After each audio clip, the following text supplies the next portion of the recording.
Salut, bienvenue à nos maintenant plus de 1500 abonnés. Ça fait quoi ça? Ben, ça fait de nous la chaîne de produits, services et de conseils grooming la plus suivie dans tout le tabarnak de calice de Québec. So, merci de nous suivre, merci de nous liker, merci de partager, puis merci de nous poser plein de questions qui fait en sorte que ça nous donne encore plus d'idées de contenu à produire sur un gros crise de 1500 fois. Merci. Aujourd'hui, ben, on va parler de 3 choses que vous, là, vous les barbus, vous faites souvent qui font en sorte que vous scrapez votre maudite barbe sans même vous en rendre compte. So, restez là parce qu'on jase de poêle après ceci.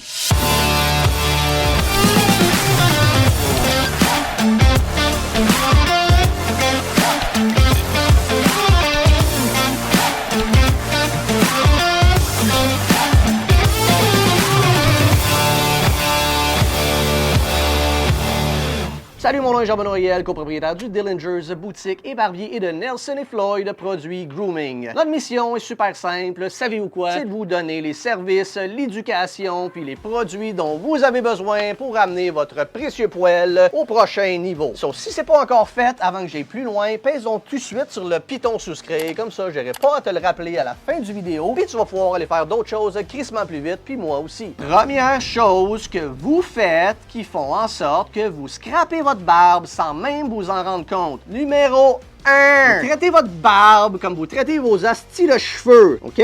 On va mettre une chose au clair. Vos cheveux poussent sur ce qu'on appelle le cuir chevelu. C'est une peau qui est 2 fois plus épaisse puis 2 fois plus huileuse que le reste de votre corps, dans laquelle on met du gel, dans laquelle on met de la pommade, dans laquelle on met un paquet de produits chimiques, dans laquelle on transpire, qu'on recouvre avec une tuque ou avec un chapeau ou avec un hostie de casquette. Fait qu'est-ce que vous en pensez? Quand vous lavez votre barbe avec votre savon à cheveux, ben vous lavez votre barbe avec un produit qui est crissement trop chimique pour votre poêle de face. Ta barbe, c'est simple, tu veux la laver avec un savon le plus doux possible parce que tu veux garder toutes les huiles naturelles dans ta barbe pour pas avoir d'irritation, pour pas avoir de pellicule, puis pour pas avoir le goût de t'arracher le poêle de la face. Fait que si tu lavais ta barbe et ton visage avec ton shampoing à cheveux 18 en 1 de la pharmacie, puis que ta barbe à pique, ben arrête de faire ça, achète un savon doux pour ta barbe ou un savon en barbe naturel, puis tu vas me remercier. Une semaine après, ce sera crissement pas long, je te le promets. Numéro 2, t'es cheap que le calice, puis t'achètes des produits pour ta barbe super cheap qui sont bourrés de produits chimiques. OK, on va mettre ça au clair.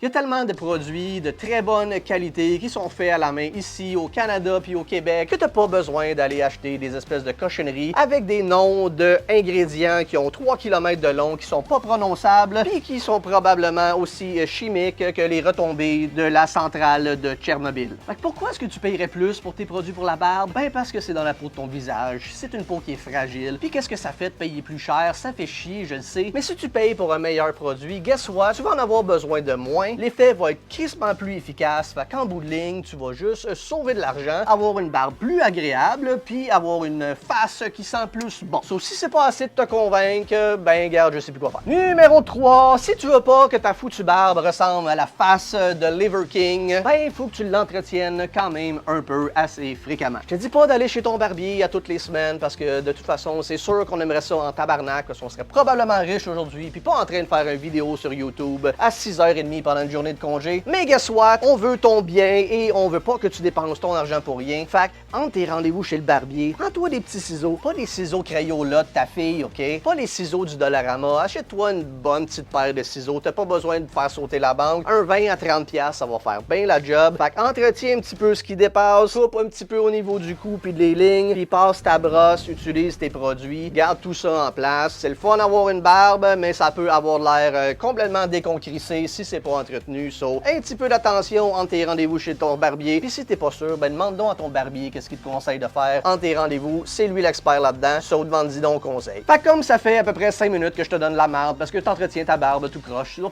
probablement te dire c'est qui ce style-là, je veux plus le voir. Moi, comme je fais de la psychologie contraire, ben je vais te demander de souscrire encore une esti de fois parce que si tu l'as pas fait tantôt, c'est ma deuxième chance, puis après ça, je te reverrai plus. So, on espère qu'on t'a donné assez de valeur dans cette vidéo-là pour upgrader ta barbe et la faire passer au prochain niveau. Puis si tu veux avoir encore plus d'infos, ben regarde, écoute, check en haut de mes épaules, il y a plein de playlists puis d'autres vidéos qu'on a faites sur plein d'affaires qui vont t'aider avec ton poêle. Asti, là, je commence à avoir mal au cœur. Fait que c'est ça qui est ça. Merci d'avoir resté jusqu'à la fin si t'es encore là. Cheers!